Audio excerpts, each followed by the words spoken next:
Nous sommes en janvier 2020. C'est ici l'occasion de commencer d'abord. Pour ceux avec qui nous n'étions pas ensemble, c'est l'occasion de nous échanger les vœux les meilleurs pour cette année.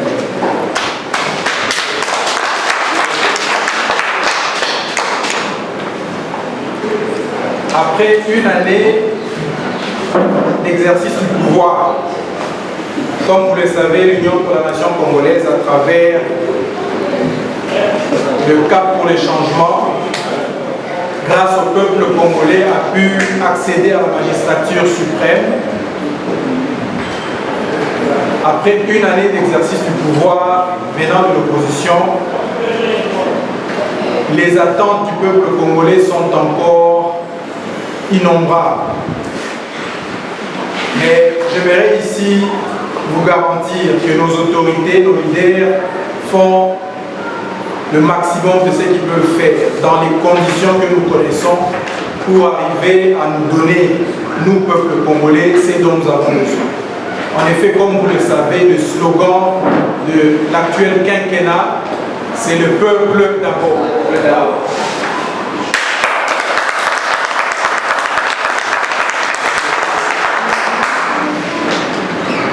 C'est ainsi que c'est l'occasion, au début de cette année, de réitérer notre soutien à nos autorités. Il s'agit ici de réitérer notre soutien d'abord à notre autorité locale, Madame Karine Moulamba, notre secrétaire interfédéral.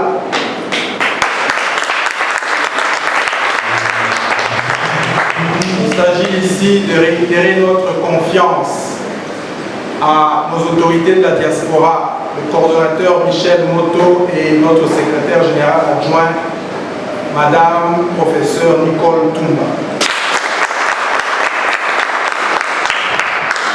Il s'agit ici de réitérer notre confiance à nos secrétaires généraux, le secrétaire général intérimaire Aimé Bondji et le secrétaire général actuellement en fonction, Maître Mayo.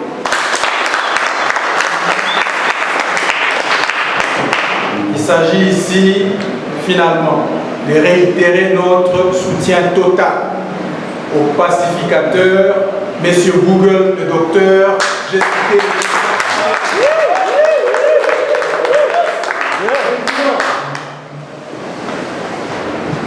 Enfin, il s'agit de réitérer notre confiance, notre soutien total à notre président de la République, Son Excellence Félix-Antoine Tshisekedi.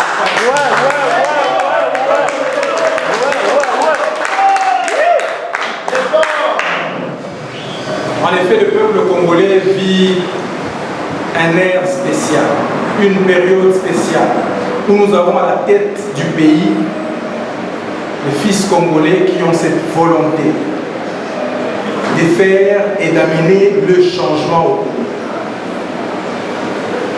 Le président Félix-Antoine Tshisekedi, aidé par son directeur de cabinet, avec le gouvernement actuel, composé des Congolais, qui ont enlevé les maillots de leur appartenance politique et déterminés à amener le pays vers un autre cap, le cap pour le changement.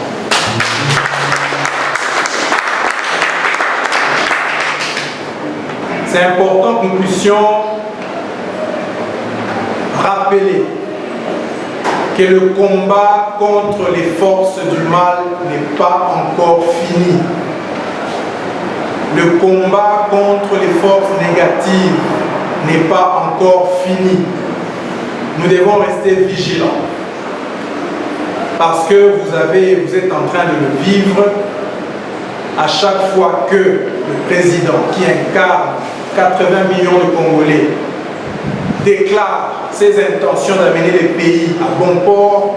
Nous pouvons vite découvrir qui sont nos vrais ennemis. Et ces ennemis sont parmi nous. Et le peuple les a à l'œil.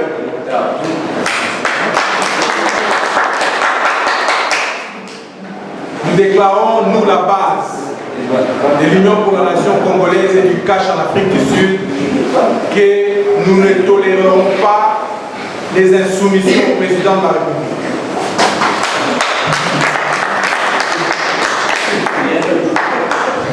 Le combat pour la libération, nous le savons, prendra fin en 2023,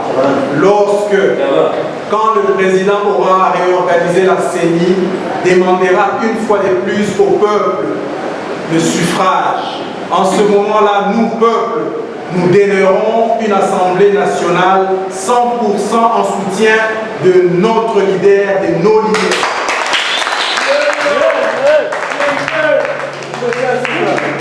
Le déboulonnage final se passera en 2023. Mais le président Fachi Béton l'a déclaré.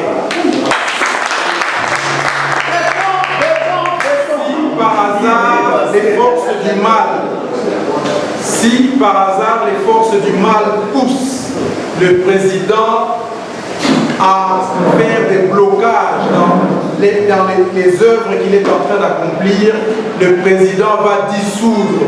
Il utilisera le bic rouge.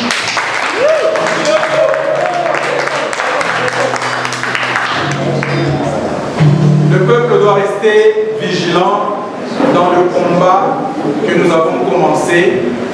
Ce combat qui a vu beaucoup de martyrs, ce combat où nous avons vaincu le 31 décembre 2018, ce combat qui continue actuellement.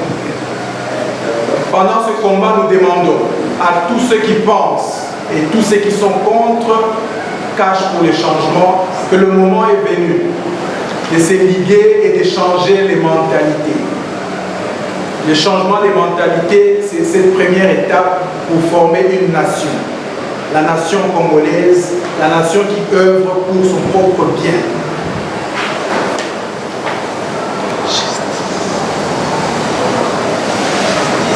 Chers camarades, au même moment où nous sommes concentrés à accompagner nos autorités au pays, c'est important que l'Union pour la nation congolaise, ici en Afrique du Sud, puisse se réorganiser et organiser sa base. En ma qualité de secrétaire interfédéral intérimaire de l'Union pour la nation congolaise, j'invite tous les cadres et membres de l'UNC en Afrique du Sud à œuvrer dans l'amour, à œuvrer dans la collaboration pour que l'UNC puisse gagner du terrain et se prépare aux prochaines élections. C'est ainsi qu'au début de cette année,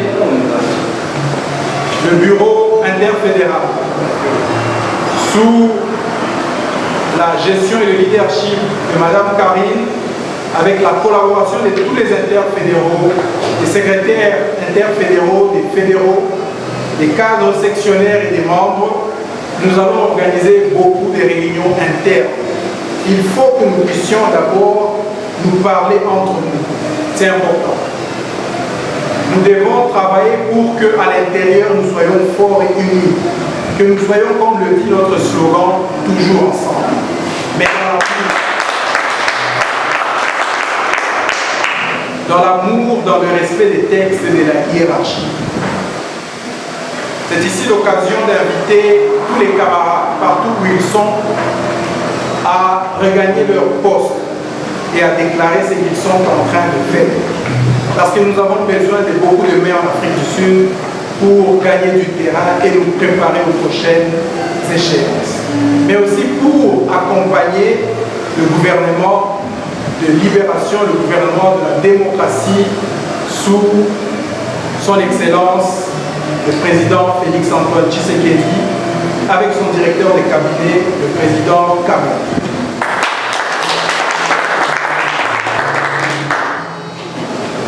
J'invite donc tous les fédéraux ainsi que les sectionnaires à être prêts pour le passage des leaders interfédéraux à travers tout le pays de Mandela. Nous viendrons pour parler en interne, pour nous organiser et nous renforcer. Parce que 2020 a été déclaré l'année des actions. Pour terminer, je remercie la Fédération des Maficains qui m'a accueilli aujourd'hui. Un accueil très chaleureux avec beaucoup de nouveautés. Nous avons suivi la chanson UNC et les animations.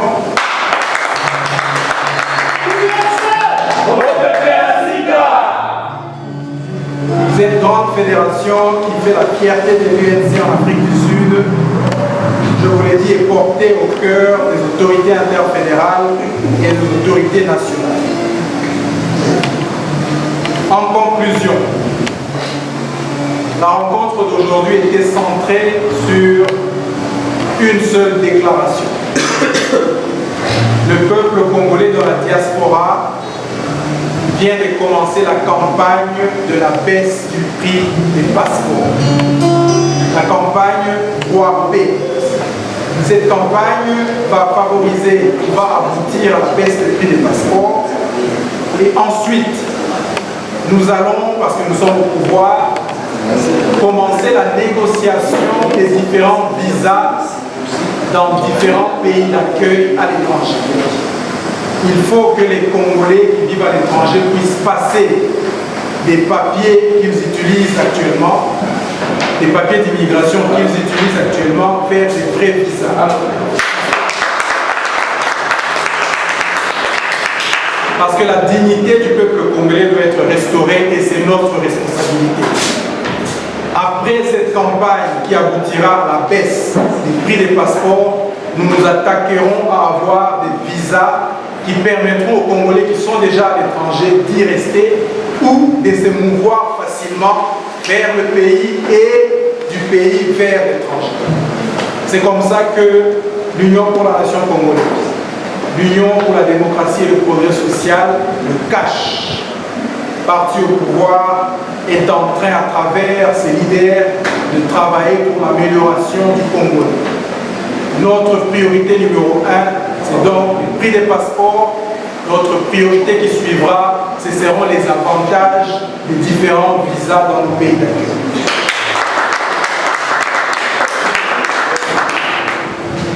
Je déclare donc les débuts de la campagne PPP. Je vous remercie.